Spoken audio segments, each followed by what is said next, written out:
Yes, hi. Dana Abercrombie, the Koalition. Thank you both for speaking to me. My question is directed for both of you. What I wanted to know, especially with you, Osgood, when you're writing this, and then you, Theo, as portraying both the twins, do you feel that the monkey itself really exists, or is it more of a metaphor for a manifestation of trauma?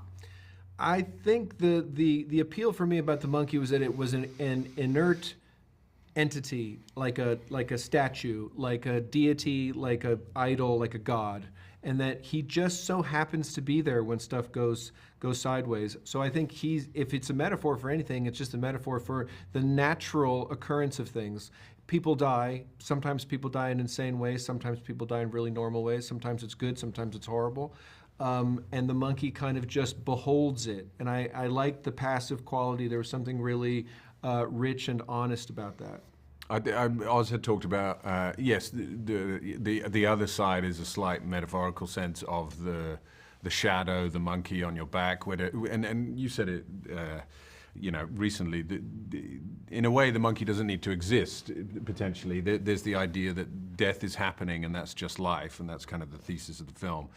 And it is an emblem of memory and trauma and how you deal with it. And Hal represents someone who's kind of come to terms with it. Bill, on the other hand, is deeply afraid of it, and he's desperately seeking immortality. Right. So then for you, Theo, my question is, you play both Bill and Alex, and there's a difference between them. What I want to know is, by the development process of them operating through bitterness, how did you find that difference between them and how it's portrayed on screen?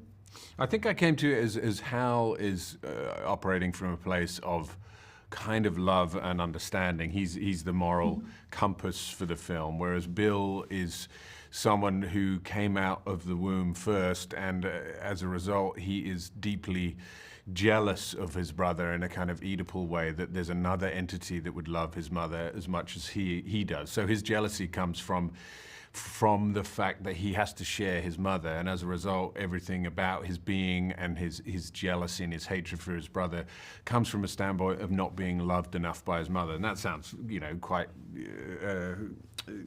therapist talk, but in a way, there's a truth to that, and you kind of have to find those realities within a movie, even a fun, bombastic one like that. You have to find those kind of kernels of truth. And then for you, Mr. Osgood, my question is about not operating, but more of finding that tension within an emotionless being.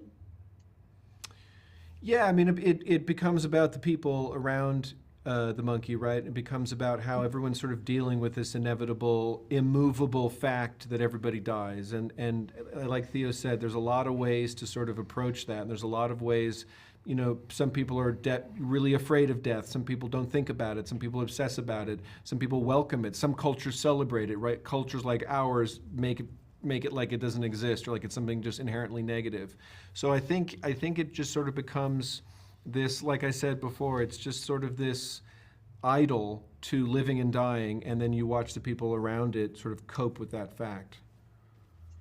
Wonderful. Thank you both so much for speaking to me. You're welcome. Thanks very much.